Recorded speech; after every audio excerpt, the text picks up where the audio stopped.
Dear language learners, adjective phrases are commonly confusing to the beginners and are sometimes challenging to the intermediate and advanced learners as well. So let's make it easy. Just look at this example. She showed me up all my these very expensive shoes. Here in this sentence, all my these very expensive is an adjective phrase. And as you know, a phrase work like a unit, and that unit must have one adjective as a head. So in this sentence, all my these very expensive, that defines a noun shoes. The head is an expensive.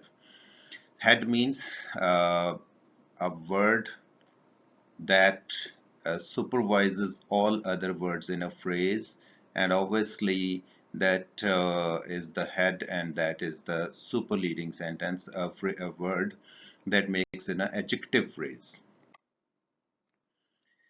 So let's break it down. uh, what an adjective phrase includes: it can include a preposition. You can take here in this example up as a preposition, but here in this sentence it is not part of adjective phrase. Rather, it is a part of a verb phrase showed up.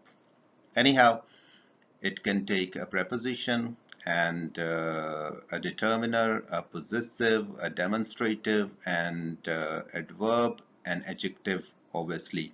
That must be an head of the phrase. So look at these other examples.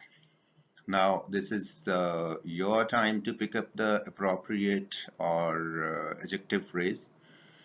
He was wearing a dark brown suit, a dark brown. An article and two adjectives make an adjective phrase. In this sentence, the fish tasted awfully funny.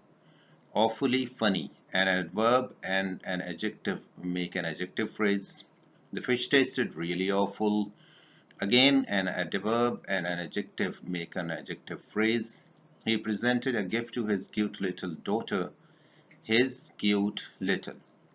Uh, Pronoun and adjective, and obviously again an adjective that makes an adjective phrase. So all these examples are clear. Hopefully you have grasped the idea well. uh, Now this is your time to do this exercise, and you can text me, you can ask me in the comment as well if you face any difficulty or problems. Thank you very much. Please like, comment, and share, and subscribe.